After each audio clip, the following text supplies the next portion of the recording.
Sa ngalan ng Ama at ng Anak at ng Espiritu Santo. Amen. Muli, Panginoon, marami pong salamat sa araw na ito na ang unang biyayang ipinagkakaloob mo ay muli kaming magising sa panibagong umaga. Tunay nga, Panginoon, na ito ang unang biyaya na aming natatanggap mula sa iyo.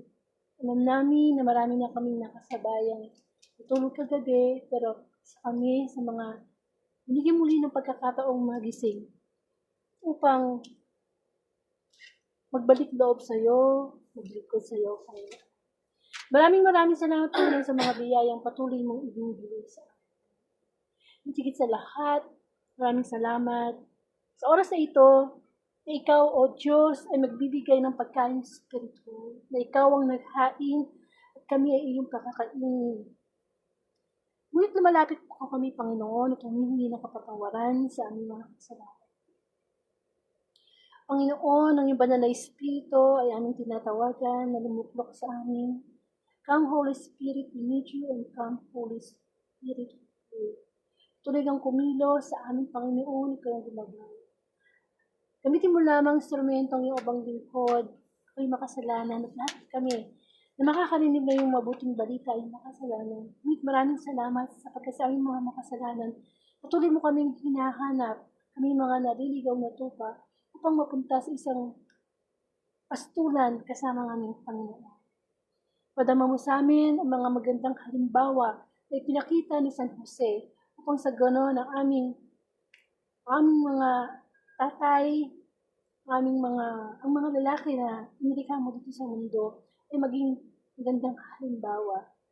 Patuloy kang magbigay ng iyong mensahe, Panginoon. Natulad ng sinabi ng Panginoong Jesus, di lamang sa tinapay nabubuhay ang tao, kundi sa bawat salitang namumutawi mula sa bibig ng Diyos. Sa ngalan ng Ama, ng Anak, at ng Espiritu Santo. Amen. Sama-sama po nating pakinggan ang mabuting balita.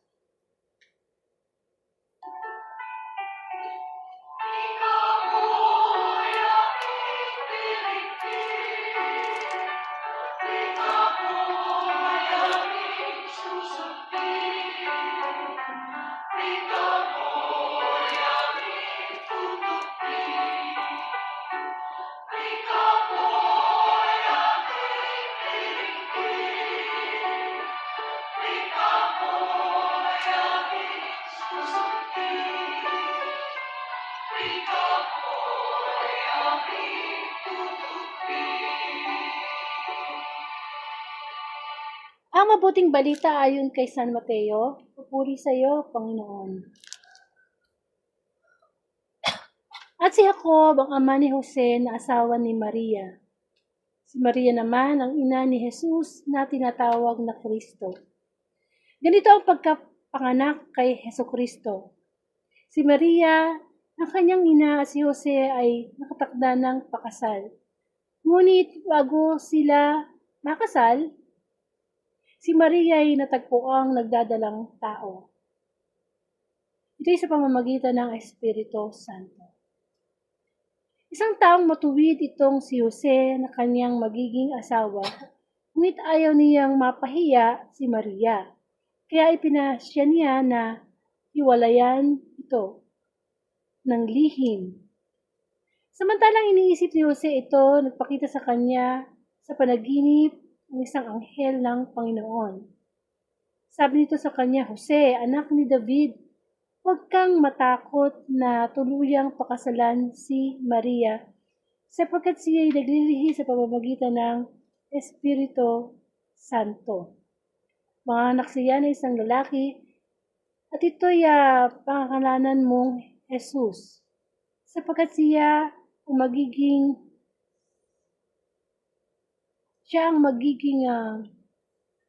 manganganak siya ng isang lalaki at papangalanan mong Jesus, sapagkat siya ay magiging tagapagligtas ng kanyang bayan sa kanilang mga kasalanan.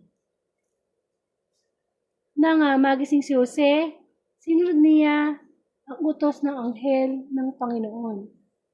pinakasalan niya si Maria. Mga kapatid, ang mabuting balita ng ating kaligtasan. Pinupuri ka namin, Panginoong Heso Kristo. So muli, welcome po sa Word of God Daily Gospel. At ang ating pong mabuting balita na ating pagninilayan ay itong araw na ito, March 19, 2026, Thursday Gospel. At ito po, ang ating pagbasa ay nagmula kay San Mateo, no? Kung bibigyan po natin ng senaryo ang mabuting balita na binasa po natin, ito po tungkol sa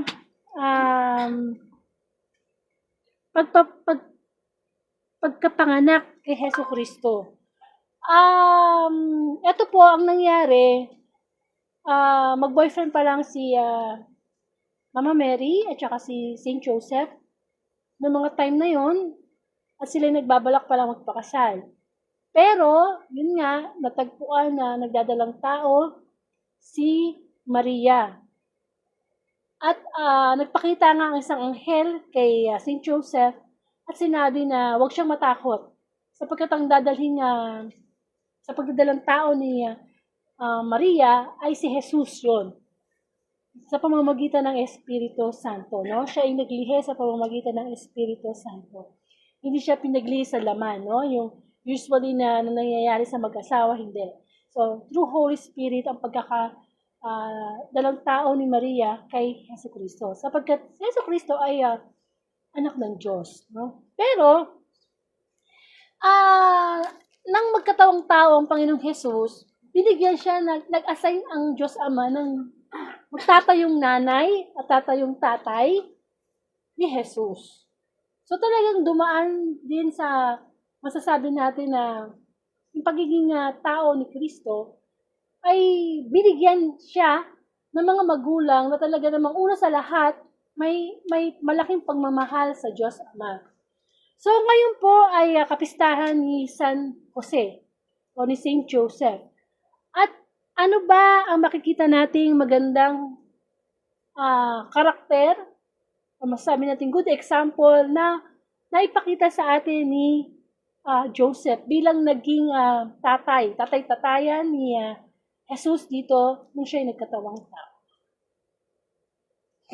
Una sa lahat, si Joseph, talagang may malaki siyang pagmamahal sa Diyos. Yun yung unang karakter na makikita natin kay Saint Joseph. At masasabi natin na kahit lalaki siya, hindi siya nahihiya na pumunta sa templo, hindi siya nahihiya na magdasal, hindi siya nahihiyang pakita ang kanyang paglilingkod sa Panginoon. Sa panahon ba natin ngayon, ilan pang mga lalaki ang makikita mo nagsisimba, babasa ng Bible, naglilingkod sa Diyos, bihira na yan, no? Bihira na. Kasi minsan may mga lalaki na nahihiya silang gawin yun.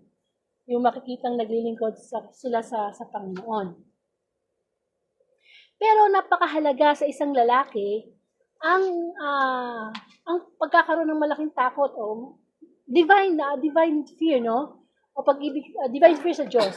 Kaya nga kung halimbawa mag-aasawa ka o pipili ka na makakasama sa buhay, yun ang unang-unang karakter na dapat na tinitingnan ng isang babae sa isang lalaki. Yung meron siyang na yung lalaki ay may pag-ibig talaga sa Diyos. Kasi siyempre, kapag ang isang lalaki ay meron siyang pag-ibig sa Diyos, meron siyang takot sa Diyos, sumusunod siya sa utos ng Diyos, it will follow everything eh.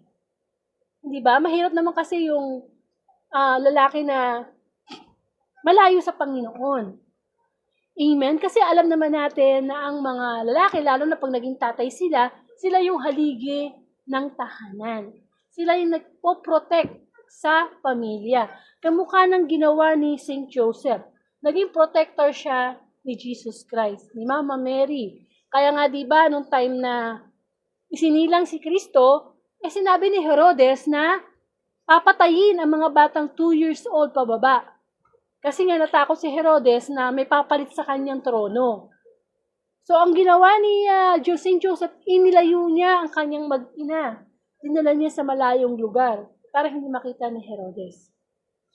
O hindi mapapatay si Kristo. So, ano pa ang ginawa ni Saint Joseph? Pinalaki niya si Jesus Christ sa talagang sa aral ng Diyos. Isa pa yon sa mga magandang karakter ng isang ama. Yung maging good example sila. Kasi mahirap naman sabihin ng tatay na huwag kang magsisigarilyo, huwag kang iinom ng alak, huwag kang magbibisyo. Kung mismo sa tatay, nakikita yon. Kailangan yung tatay ang magsiset ng good example. Kasi sa isang pamilya, ang tatay talaga talagang siya yung, di ba, usually dito sa Pilipinas, ang mga tatay ang provider. Sila yung naghahanap buhay, sila yung nagsisupply syempre ng pera para sa mga pangangailangan ng pamilya, ng mga anak. Yun talaga usually ang ng tatay. Pero nga, as times goes by, itong panahon natin ngayon, hindi lang yung tatay, kundi pati na rin yung nanay nagtatrabaho. Tapos nauso pa yung mga single mom, single dad, diba? Pero ang sinasabi dito sa mabuting balita ay yung pagsunod din ni Saint Joseph sa binigay na instruction ng anghel nung nagpakita sa kanya sa panaginip. At kahit alam niya na mahirap, kasi ang naging sitwasyon kasi, nung panahon ni Maria at saka ni Saint Joseph, hindi pwedeng mabuntis kung girlfriend pa lang niya. Kasi once na malaman na si Maria ay nagbuntis, pwede siyang patayin. Kasi lalabas yun ang pangangalo niya. Ganun kasi ang parusa nung time na yun sa batas ni Moises, no? Kapag nahuli kang nangangalo niya, nabuntis siya, di pa pala sila kasal, babatuhin siya hanggang siya mamatay. Pero inaccept ni Maria yung challenge na yun, no? Wala siyang pakialam kung anong mangyayari sa kanya. Kahihiyan na mararanasan niya. Gayon din si Saint Joseph, napakasalan niya isang babaeng buntis na. Ang nasa isip ni Saint Joseph, sundin kung ano ang instruction, kung ano ang utos ng Diyos. Kasi nga may plano ang Ama kung bakit si Kristo ay nagkatawang tao. Para nga yan sa ating kaligtasan. So, ang good example na binigay ni Saint Joseph ay makapagbibigay sa atin ng inspirasyon na ito dapat ang siniset na karakter ng isang ama, ng isang tatay ng tahanan, ng good provider, of course, yung talagang God-fearing na tatay kasi ang mga decision niya, ng mga ibibigay sa inyo mga advices is according to God's word. And syempre, sinasabi nga nating haligi, no? Kumbaga sa bahay, may mga walls yan, sila yung nagpo-protect. Na huwag masaktan, kung sino mang gustong manakit sa pamilya, sila yung tagapagtanggol. Yeah? Tagapagtanggol. Kaya yung respeto natin sa mga tatay, talagang dapat nandoon. Kasi sila yung ibinigay sa atin. Actually, ang mga magulang ay maituturing na parang pangalawang Diyos dito sa mundo. Hindi naman natin sinasabing Diyos ang mga magulang eh. Kasi, ang Diyos Ama at ang mga magulang, co-creator yan eh. Ginamit ng Diyos ang mga magulang para tayo ay isilang sa mundo. So, co-creator ng Diyos ang parents. So, dapat yung respect nandoon. At sinabi naman niya sa 10 utos ng Diyos, bigin mo ang iyong ama't ina. Galang mo ang iyong ama't ina. Hindi sinasabi ng Diyos na mamahalin mo sila, gagalang mo sila, kasi mabuti lang silang tao, kasi minahal ka na lang, hindi. Kasi may mga case naman tayong alam na may mga tatay na naging pabaya, may mga tatay na hindi naggawa ng kanilang responsibilidad sa kanilang magulang. Syempre, hindi natin sila dapat gagantihan ng masama. Kundi gagantihan pa rin ng mabuti. May mga ganong case talaga na minsan nagkakaroon ng sama ng loob o ng galit ang anak sa kanyang tatay kasi pinabayaan sila. Tapos pag matanda na yung tatay, hindi nila aalagaan. Kasi sabi nila, nung kami noon, pinabayaan mo kami. Hindi ganun ang utos ng Diyos. Sabi nga ng Diyos, kapag ginagawa ka ng masama, gawaan mo ng kabutihan. At sinabi din ng Panginoong Jesus, love your enemy. Kung pinapaibig sa atin ang mga tao hindi naman natin kadugo, what about pa yung tao na pinanggalingan natin, no? Yung kadugo natin. Kumbaga, inaano tayo ng Panginoon na maging mapagmahal sa ating mga tatay. Kasi ang tatay naman natin, isa lang naman yun eh. Hindi naman natin mapapalitan yan. Hindi naman natin mapipili kung sino yung tatay natin. Pero once na nagkaroon na tayo ng tatay na masasabi natin may pagmamalaki natin, Talagang minahal tayo, ginawa talaga niya.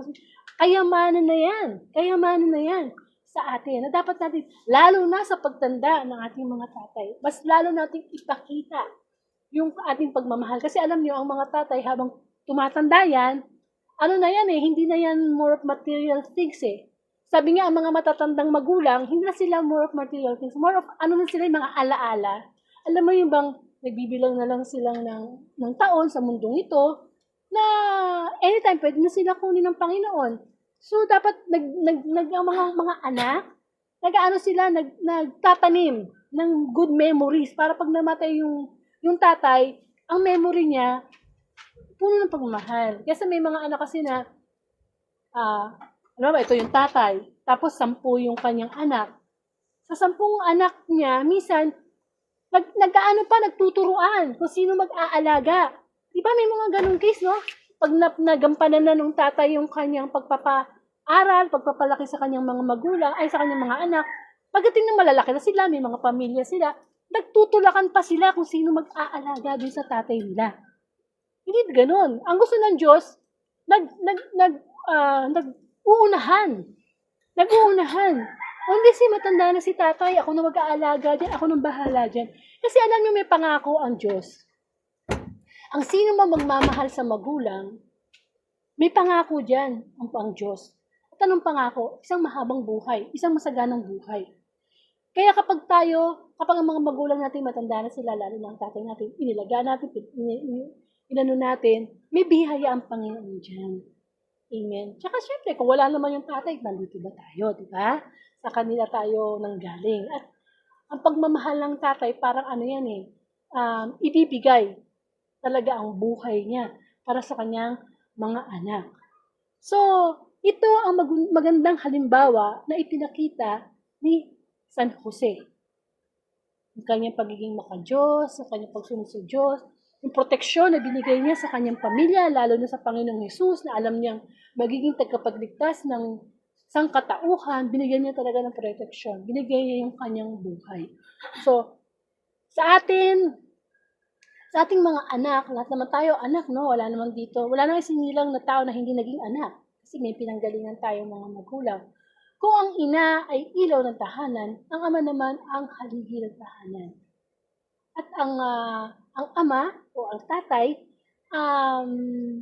talagang ibibigay lahat niya. May mga tatay pa nga nagdo-double time, OFW, mahirap nga maging tatay na OFW, biro mo, siya ay nasa ibang bansa, tapos hindi ba, tapos naiiwan niya yung kanyang mga anak o kanyang asawa dito sa Pilipinas, tapos siya nasa ibang bansa, lumalaki na lang yung kanyang mga anak na hindi niya nakikita ang paglaki. Kaya kung ang yung tatay ay kasama niyo mula pa lang nung nagkaisip kayo, hanggang sa ngayon, ay napakapalad, no? Sapagkat nakita niyo kung paano makasama ang isang tatay, kung paano magmahal ang isang tatay.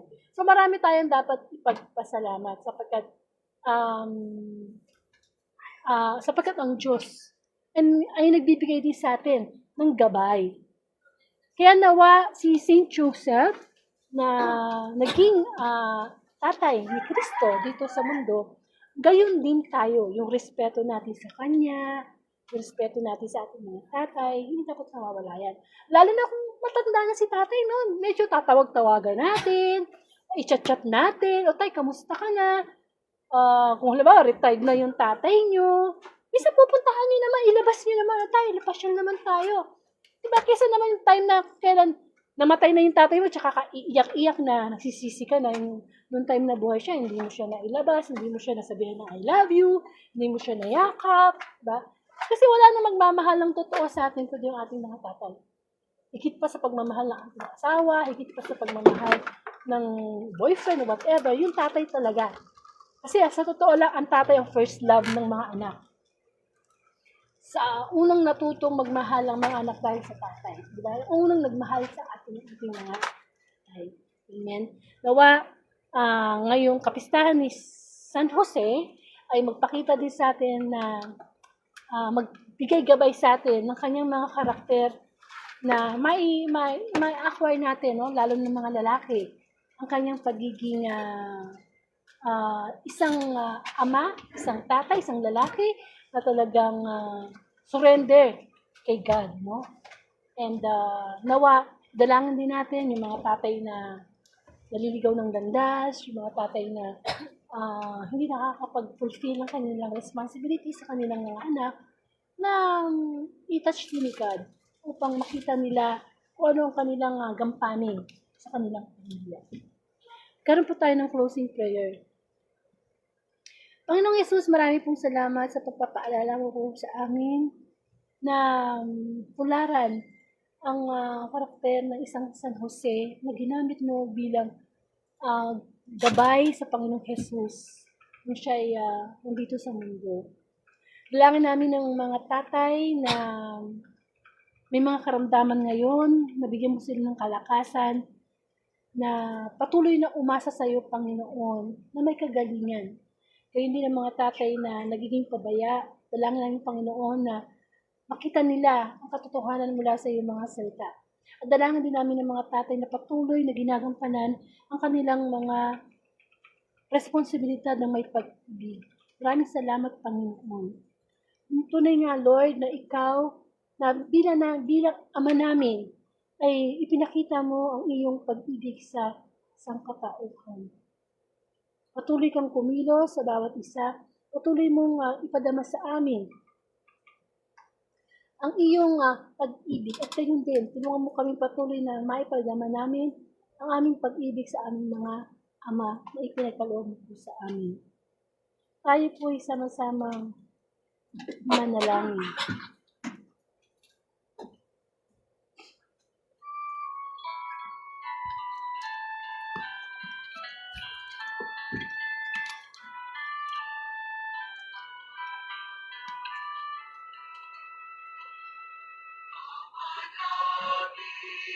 Sumasalangit ka, sambahin ang ngalan mo.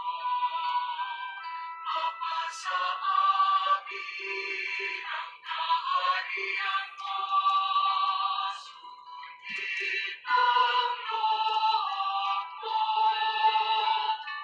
Dito sa lupa para ng sa langit. Bigyan mo po kami ngayon ng aming kakanin sa araw-araw at patawarin mo kami sa aming mga sala para ng pagpapatawad namin sa nagkakasala sa amin. At huwag mo kaming ipahintulot sa tukso. At yatya mo kami sa lahat ng masama. Sapagkat sa'yo ang kaharian, kapangyarihan at kapurihan, ngayon at magpakailanman. Ngayon at magpakailanman. So maraming salamat po. Kung bibigyan lang natin ng summary, ang pagninilay sa mabuting balita sa araw na ito, sinasabi sa atin na kailangan ang unang makita natin sa isang lalaki ay yung may takot sa Diyos, may pagsunod sa Diyos, may pag-ibig sa Diyos, may proteksyon na ibibigay sa kanyang pamilya, at higit sa lahat yung talagang masasabi natin submissive, no, nag-surrender kay Lord. At sundin po natin ang Great Commission. At ano ba ang Great Commission? Ipalaganap ang mabuting balita. So pakishare na lang po ito sa inyong timeline, ang mabuting balita sa araw na ito, din ang pagsunod sa Great Commission na ibigay sa atin ng Diyos. Maraming pong salamat kung ipagkakaloob ni Lord ang March 20, 2026 Friday Gospel. Muli tayo magkasama-sama sa pagninilay ng mabuting balita online. To God be the glory.